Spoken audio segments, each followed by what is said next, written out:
Saturday night, there was a debate between Eylon Levy and Mehdi Hasan, a well-known critic of the State of Israel.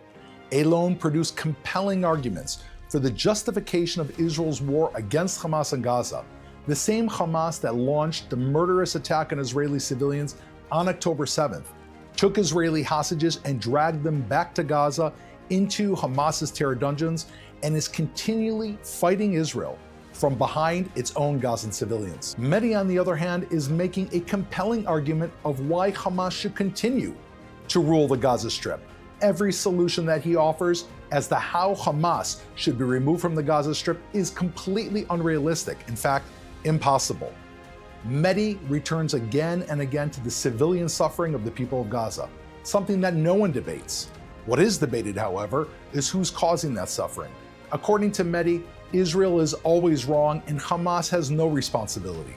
The facts and the reality are that Hamas started this entire war on October 7th and is keeping the Gazan people hostage in the Gaza Strip. Let's look a little bit more carefully at this debate and try to unpack the arguments that are being made. Israel's response is proportionate to the threat that we face, which is the threat of annihilation. After perpetrating the savage atrocities of October 7th, the first thing Hamas did was deny that it did them. The second thing that it did was to threaten to do it again and again until Israel is destroyed. That is what is at stake. If this war ends with Hamas free, emboldened, and empowered to perpetrate more October 7th massacres, thinking that the world will keep saving it from the wars that it started. Now, proportionality is a term in international law. It doesn't mean that if they kill 1,000 people, you kill 1,000 people and call it quits.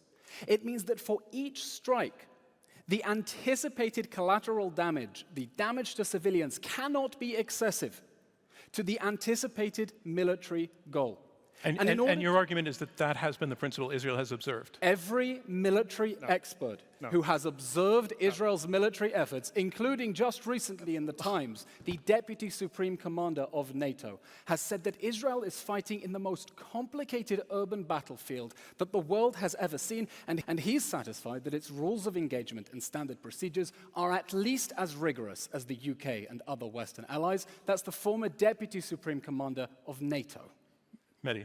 So I actually want to agree. I want to agree with something Eylon said. Proportionality is a difficult subject, and we shouldn't talk about this in abstract. X number here, Y number there. Let's talk specifics. The problem with a lot of spokespersons of Israel, they want to talk in abstract. I want to talk in specifics. So if we talk about proportionality, we talk about discrimination, we talk about war crimes. Last October, shortly after October 7th, Israeli forces struck a 3-story residential building in Gaza City. They killed 15 members of the Al-Dos family, 7 children. According to Amnesty International, the survivors say no warnings. Eylon told us there were warnings. No warnings were given to evacuate. Amnesty found no evidence of any military targets in the area, and Israel to this day has offered no explanation for that strike. Here we see a typical attempt by Mehdi to divert the crowd from the real subject. Eylon explains what proportionality is according to international law and how Israel is adhering to that principle. Mehdi, on the other hand, as a mouthpiece, dives into an individual case, something that cannot be verified, and he does so in order to try to tie Israel's hands behind its back so that it cannot really defeat Hamas, which is hiding behind civilians, so that Hamas can stay in power in Gaza. What would have been an appropriate response to what happened that would not cross the line to proportionality? It's a good question. It's a great question. So I'll answer that in 2 ways. One is, I'm not someone who has ever, and you can look at my record on this, whether it's the UK, the US, both of my countries, I'm American, British. I've criticized targeted assassinations, even by the US and the UK. I'm the loser, and people in New York, there's going to be an unpopular statement who says that people like bin Laden should be tried, not assassinated. That's who I'm, a stinking liberal. But given we live in a world where America, Britain, Israel, multiple countries, India is now accused of targeting its enemies, killing its enemies, you could have tried to take out the leaders of the group without wiping out the entire place. I find it interesting that Israel, hold on. I find it interesting that Israel was able to pinpoint kill Ismail Haniyeh in a house in a foreign country. But when it comes to Gaza, when it comes to the Gaza Strip, they had to wipe out the whole place. They had to reduce it to 42 million tons of rubble. And By implying that Osama bin Laden should have been tried and not killed, you mean the United States should have asked him to come out with his hand raised up with handcuffs, or that thousands of US troops should be sent to try to capture him alive as opposed to protecting their own lives? This is like asking the United States after World War II to go into Japan to try to arrest all the kamikaze pilots. This is just another example where Mehdi is offering totally unrealistic solutions of removing Hamas from power so that they will stay in power in the Gaza Strip and remain a threat to the Israeli civilian population. What you did. And Mr. Hassan's response is, well, if Israel could take out a terrorist leader thousands of miles away who wasn't expecting that he could be targeted, surely it can reach the terrorists who are hiding inside a bunker under a hospital, probably surrounded by hostages as human shields. Hamas rigged the battlefield. Hamas rigged the battlefield to shield its military assets under civilians, and it left Israel with no option of getting to those leaders. Okay, no other option, than going no other through option. the civilians. No option Which is what your why I opponent is saying. repeatedly So first asked of them all, as we've discussed, and I'm here all night, Eylon can take his time, they killed 15 members of the Doss family, 7 We children. can continue this at the reception afterwards if you want. And I'll happily ask you, why did the government that you served in kill 15 innocent people in an apartment Okay, building? Hold on, this is very important because there's no evidence Hamas was there. He's not even tried to make that Mehdi, claim. just in the interest of time, you've asked it. It's become a rhetorical it's crucial question. to the argument. He's saying there was no... I want to bring us something about this debate that we have to pay very close attention to, and it might be easy to miss because Mehdi is an excellent storyteller. Eylon comes with the facts of how Israel cannot possibly target every single Hamas leader that is hiding behind civilians in a tunnel, something that would be obvious to a 4-year-old child. How does Mehdi answer? He doesn't. He tells the same story again and again about the Aldos family. Be careful and watch. Mehdi tells stories, repeats them again and again, instead of actually answering Eylon's facts. Even Joe Biden, the most What does October 7th Joe Biden, justify? I already answered that question. Even Joe Biden, the most pro-Israel president of my lifetime, who has backed Israel with weapons and arms, has gone on the record saying too much indiscriminate bombing. You've killed too many innocent people. Even the people on your own side say you're killing too many people, Eylon. But you will not accept that. Mr. Hassan, too many people have been killed. The number of people who should have been killed is 0. Too many people were killed when Hamas's psychopath leaders, who are funded by your paymasters in Qatar, maybe you share a slap. All right. Let's please bullet with that. Here we have Eylon presenting a coherent argument of how Israel is going to go about destroying Hamas and removing their capability to carry out war against Israel. On the other hand, Mehdi takes us to a completely unrealistic extreme, something that is impossible to achieve, where in order to defeat Hamas, you have to find every single last Hamas person on earth. That's not realistic, and Mehdi knows that as well. Did the United States and the Western powers have to go into Germany and find every single last Nazi in order to win? No. But we live in a world today where the Nazis don't rule. In the same way, Israel is so close to defeating Hamas on the battlefield, to vanquishing that ideology and keeping the Israeli people safe. Eylon, you were making the argument that Israel's actions are justified in the pursuit of the destruction of Hamas. We've come to the point, though, where even Israeli military officials are saying it can't be destroyed. Therefore, what happens to that argument that the justification is the destruction of Hamas if it's an organization, a movement that can't be destroyed? Of course Hamas can be removed from power, just like ISIS was removed from power. ISIS is now a terrorist organization that is trying to blow up concerts in Austria. It no longer controls territory the size of Austria. The same claim has been made against Israel since the beginning of this war, that Hamas can't be defeated. I want you to look at how Eylon produces such an unbelievable argument about how not only is that possible, but how it was done just a few years ago against ISIS. At the beginning, Israel has said that its goals are to remove Hamas from power and dismantle its ability to wage war again, and to live up its threat of repeat October 7th. And that is why I ask you, after October 7th, was it legitimate for Israel to remove Hamas from power in order to eliminate the threat of repeat October 7th? Yes or no? Eylon is asking the question, is it legitimate for Israel to go after Hamas in Gaza in order to prevent them from carrying out another October 7th massacre? Let's listen to Mehdi's answer. I'll give you a little sneak preview. He never answers that question in this debate. Israel's war in Gaza making Israel more secure? When this war began, Hamas had a fearsome missile arsenal that rained thousands of missiles on our cities. I had to keep running into a rocket shelter. Israel has now eliminated the threat of rocket fire from Gaza. It has cut off its smuggling routes. It has destroyed its missile silos, and it has destroyed Hamas's weapons capabilities. That alone has made us safer and makes it easier to sleep in our beds at night. Three quick things. Number one, the Israelis went to Supreme Court recently, and they were having an argument in Israel's Supreme Court, and they put in the official filing that we do not control Gaza. Even after all this time, Hamas is still in control of lots of parts of Gaza. So they say the honest stuff when you're not looking. It's true. Number two, I interviewed Ami Eylon recently, former head of Shin Bet, former Israeli admiral. He said very explicitly, Israel will not be safe until we give Palestinians freedom. This is his words, not my words. And number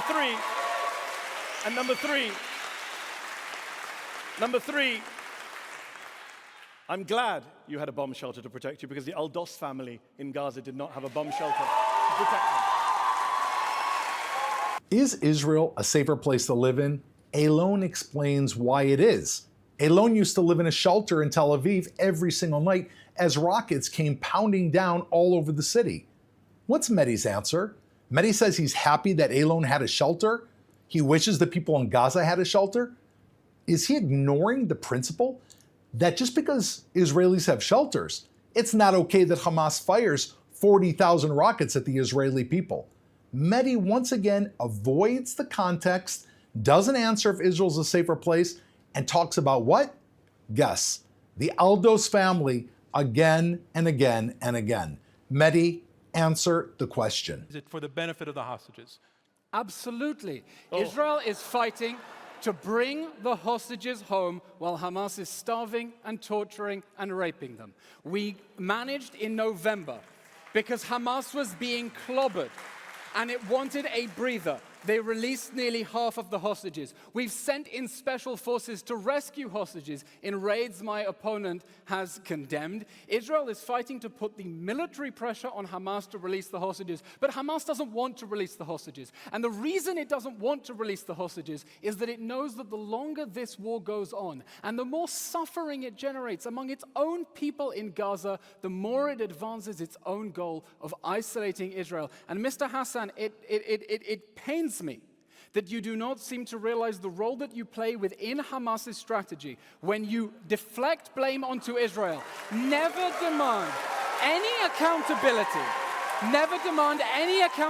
from the Hamas regime.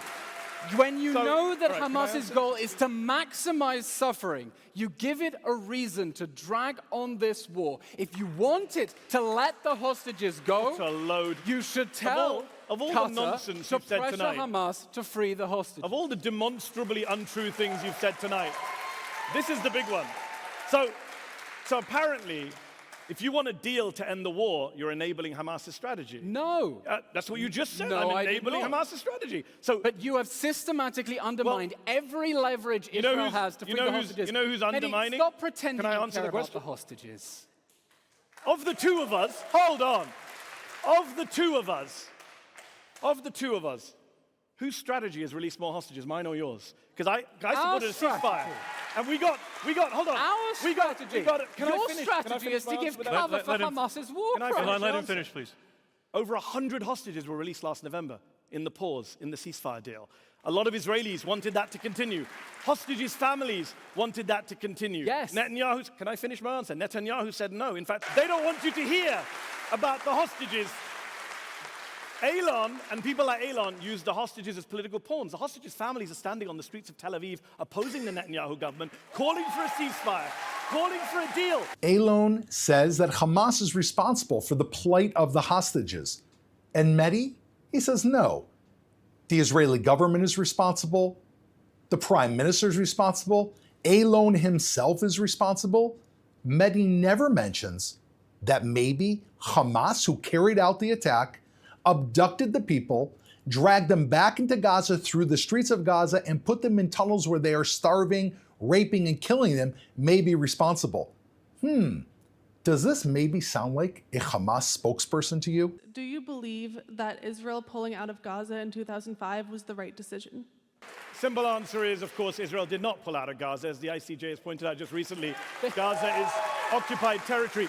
Let me put it very simply to you. What Eylon doesn't tell you is when they pulled out, they kept control of Gaza's land borders, Not with sea Egypt. waters. Not with Egypt. Egypt. With Of course Egypt. we control the Israel borders. and Egypt We're on the other kept side the of land it. borders. Have you noticed I can never finish an answer without an interruption? The land borders, the sea waters, the air, and wait for it. And the population registry. If you're born in Gaza, you have to be registered with the Israelis. If you were born in New York and your birth had to be registered with a foreign country, would you say you were occupied or not occupied? Would you say you're a free people or an unfree people? It's an Mehdi makes the claim that Israel has not pulled out of Gaza. Eylon accurately defends this. If Israel hadn't pulled out of Gaza and Israel was occupying Gaza, then why would October 7th have happened? How did Hamas rise to power? How did a subway system 1.5 times the size of the New York subway become built underneath Gaza if Israelis were there? It's not true. Mehdi is rewriting history. Israel did not leave Gaza. There hasn't been a Jewish person living in Gaza since 2005. As Eylon explains, if Israel was inside of Gaza, how did tens and thousands of rockets and shipment material and explosives enter into the Gaza Strip from Iran? Very simply, the border between Gaza and Egypt is open. Egypt is in charge of that border. Eylon speaks facts. Mehdi is rewriting history. Eylon gives a compelling argument how Israel left Gaza in 2005 and gave an opportunity to the people living there to turn Gaza into Singapore. Mehdi, of course, rewrites history. He claims that Israel never left Gaza in 2005. I was there, I saw it. The moderator saw it. The world saw it. Mehdi is rewriting history, and the crowd, those who are connected to Mehdi, are cheering. That's concerning to me. I think it should be concerning to you as well. Like the allegation of starvation, impossible to reconcile with over 1 million tons of aid that have entered Gaza since the start of this war. Going in Aboard right now. more than That's a lie. 52,000 trucks. 52,000 69 trucks right now. Did you know that? Mr. Hasan, 69 trucks according to who? 15. According to 15 aid agencies. Who are they Who should we quoting? believe? 15 aid Who are they agencies quoting? or you and Netanyahu? Mr. Hasan, who are they Who should quoting? we believe? Mr. Hasan, 15 aid Mr. agencies Hasan, or you? these aid agencies are quoting UNRWA. The aid Do you agencies are believe that Hamas. UNRWA's statistics are accurate, yes or no? Actually, no. they're Excuse not. me, wait a minute, Because wait a on minute, wait a their minute, wait a minute, dashboard, wait a but minute. if you don't Wait know a the minute, statistics wait a are- minute. Eylon has been quoting statistics of the food trucks that are entering Gaza. Mehdi is quoting UNRWA. UNRWA admitted that its own employees were members of Hamas, 7 of which took part in the October 7th massacre.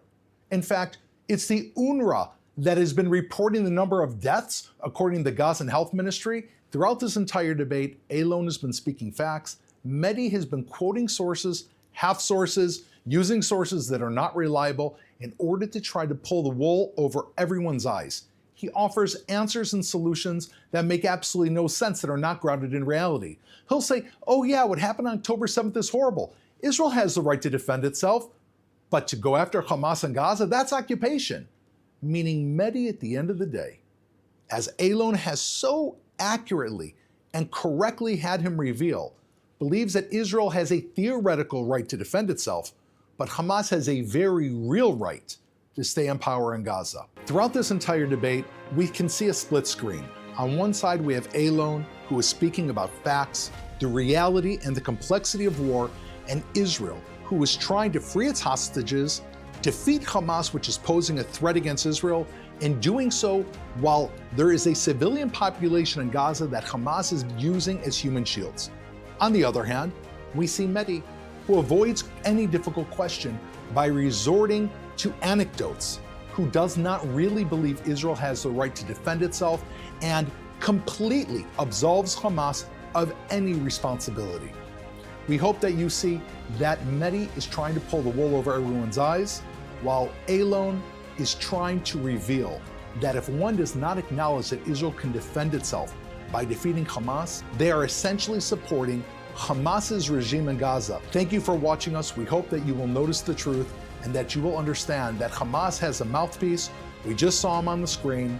And make sure to unlike and not follow Mehdi Hasan, and to like and follow Eylon Levy and the Israeli Citizen Spokesperson's Office.